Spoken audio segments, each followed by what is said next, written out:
Nous allons poursuivre cette matinée avec l'intervention de Frédéric Loriot, Chief Data Officer chez Nestlé. Il va nous parler de Data Quality Governance ou comment s'appuyer sur des données en toute confiance. Frédéric, c'est à vous.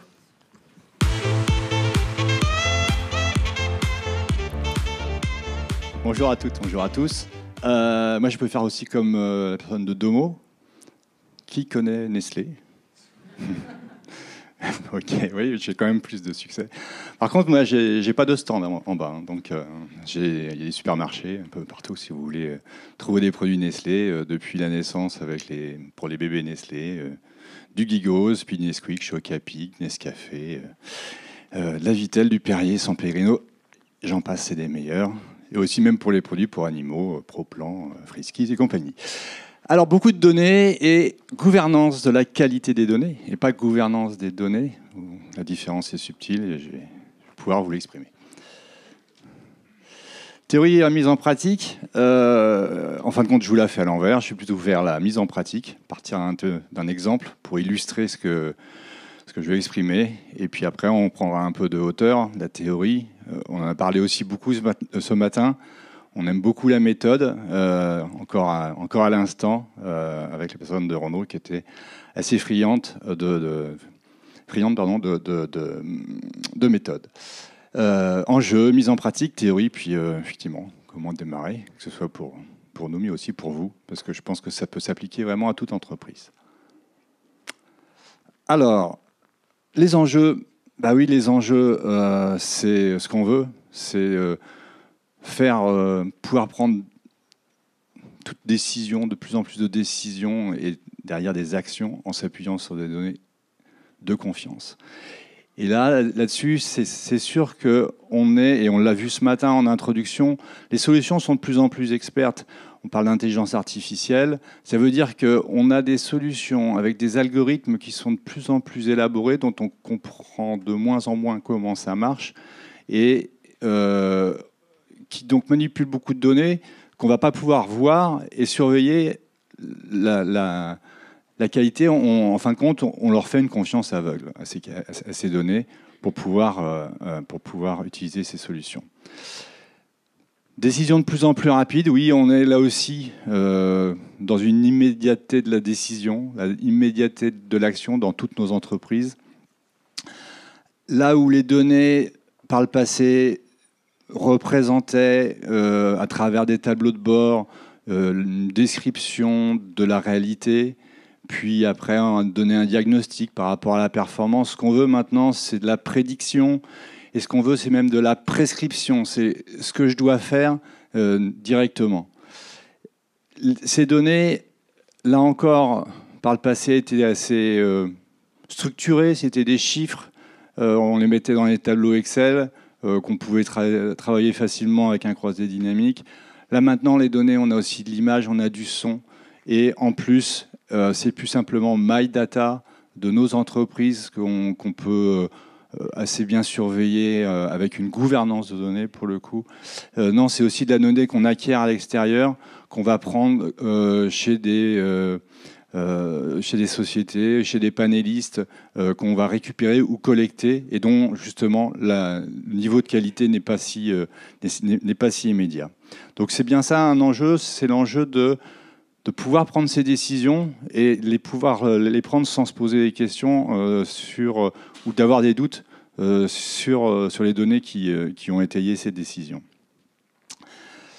Et donc, comment est-ce qu'on met ça en pratique ? Eh bien, ça commence déjà par dire quel est mon niveau de qualité que je dois avoir par rapport à ces données. Quel est ce qu'on appelle le fit for purpose, c'est-à-dire quel est l'usage que je vais avoir de ma donnée et pour lequel je dois m'assurer de ce niveau de qualité et pas de surqualité. La donnée en tant que telle n'est pas une fin en soi. La finalité de la donnée, c'est bien la solution et l'usage qu'on va en avoir. Donc, c'est vraiment le point le plus précis au début, c'est bien de savoir quel est le niveau de qualité qu'on veut avoir sur cette donnée-là par rapport à l'usage qu'on va en avoir. Et après, on va mesurer cette qualité de données. Et puis on a après une boucle d'amélioration continue type PDCA pour faire en sorte que on va être correct. Des rôles pour chaque étape, ça c'est vraiment le point le plus important. Pourquoi ? Parce que on parle de femmes et d'hommes dans l'entreprise, et c'est là où le change management s'opère. Parce que vous allez devoir chercher, on va chercher, ce qu'on appelle un data owner. Alors le mot, là encore, hein, on est avec des termes qui sont un peu tarte à la crème, galvaudés. Moi, ça fait plus de 15 ans que je travaille sur les données. La gouvernance des données, j'en entends parler et encore et encore et encore. L'action, elle est assez difficile à mettre en œuvre dans les entreprises. Et un data owner, on a un succès d'estime quand on commence à parler de ça dans une entreprise. Il faut vraiment trouver la bonne personne, celle qui va dire, oui, effectivement, quel est le niveau de qualité que j'attends pour les données, de manière à ce que ma solution, elle produise ce que j'en attends. Ensuite, on a la personne qui va orchestrer un petit peu la mise en conformité, le suivi, et puis derrière, de faire opérer les corrections, parce que malheureusement, il y en a à faire.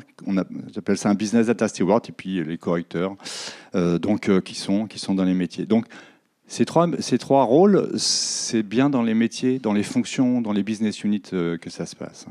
Et après, donc, à côté de ça, on va mettre ça en musique, on va mettre ça en équation à travers des programmes et fournir une visualisation. C'est bien une gouvernance ici. Hein. C'est bien une gouvernance. Pour moi, la gouvernance, c'est l'orchestration de processus, de personnes et de techniques. Et donc, on est bien dans une gouvernance lorsqu'on parle de cette partie qualité des données. Et donc là, je vais prendre un exemple très concret qu'on a chez Nestlé, mais qu'on peut trouver aussi dans nos entreprises. C'est quoi la solution ? C'est quoi la finalité de ce qu'on veut faire ? C'est qu'on cherche à avoir une solution dont l'objectif, c'est d'augmenter la performance de nos engagements et nos dépenses promotionnelles. Nestlé fait des promotions. 3 pour 2, ou des coupons de réduction, ou du cagnotage sur les cartes de fidélité. Tout ça, ça a un coût, bien sûr, mais on en attend des ventes supplémentaires. Combien ça coûte ? Quel est le ROI de mes actions promotionnelles ? Donc c'est ça. Et on veut augmenter cette performance de ce qu'on investit dans ces promotions par rapport aux ventes qui vont se passer. Ça commence par expliquer cette performance de ces promotions qui se déroulent en magasin, chez Carrefour, Leclerc, Intermarché. De prévoir en futur, donc toutes choses étant égales par ailleurs, si ma promotion passée avec du Nescafé avec du 3 pour 2 a donné un incrément de vente de 45% du 15 septembre au 15 octobre. Est-ce que, en prenant la même type de promotion, du 15 février au 15 mars, je vais avoir le même effet positif, compte tenu aussi de l'environnement de mes concurrents. Et puis optimiser les plans annuels dans les négociations qu'on peut avoir avec la grande distribution pour placer nos promotions. Des données, évidemment, de quelles données on part Des données internes, nos propres outils de gestion de la promotion, de trade management, qui sont par enseigne. Donc, comme je dis, Carrefour, Leclerc, des produits du Nescafé de chez Cousteau, La Ricoré, par exemple. À quelle date ça se passe ? Le type de mécanique promotionnelle, est-ce que c'est du 3 pour 2 ? Est-ce que c'est du cagnotage sur les cartes de fidélité ? Est-ce que c'est des lots virtuels, etc. Et puis combien ça nous coûte ? Et puis c'est là où on va prendre de la donnée externe. Ce qui est sur prospectus. Les prospectus, toutes les semaines, il y a des prospectus pour tous les magasins avec des promotions. Donc on récupère ces informations-là. On a à la fois nos dates de promotion effectives et puis celles de nos concurrents. Parce que la cannibalisation à la fois de nos promotions sur nos propres produits et l'influence des concurrents a une importance. Les ventes promo en magasin qu'on récupère de panélistes, type Nielsen, IRI ou Kantar, et puis nos propres master data. Et là, on décrit des règles. Et vous voyez, les règles, c'est pas de la technique. Les règles, c'est de dire quoi ? Mon libellé d'opération promotionnelle, il faut que dedans, je retrouve la notion de circuit. Le circuit, c'est quoi ? Est-ce que je suis en hypermarché ? Est-ce que je suis en supermarché ? Est-ce que je suis en magasin de proximité ? Est-ce que je suis en drive ? J'ai besoin de ça parce que l'influence qu'il y a et la performance des ventes, elle va être différente. Et donc, il y a d'autres règles ici dont je vous donne des exemples. Et là, on a décrit une vingtaine de règles. Et donc, à partir de là, là, on rentre dans des outils assez classiques. On va développer la règle en SQL ou en Python. En Python, ça fait mieux, mais bon, ça marche aussi en SQL parfois. Et on représente ça avec un outil de data visualisation. Là, c'est du Power BI, ça peut être du Tableau, ce que vous voulez, qui va nous permettre d'avoir une visualisation dynamique des erreurs. Les gens vont pouvoir cliquer et puis voir directement à la fois comment ça progresse et également le détail de leurs erreurs. Ça, c'est donc l'exemple. C'est comme ça que ça marche. Et comme je disais au tout début, on aime bien mettre ça en théorie, en méthode. Chez Nestlé, on a théorisé effectivement cette approche en décrivant ça sous forme de processus. On rentre par le haut, là, alors, les couleurs sont un peu pâles. En haut, c'est marqué Understand and Visualize. On rentre par le haut, c'est-à-dire c'est là où on commence à dire les règles de gestion, puis après, c'est la boucle d'amélioration continue.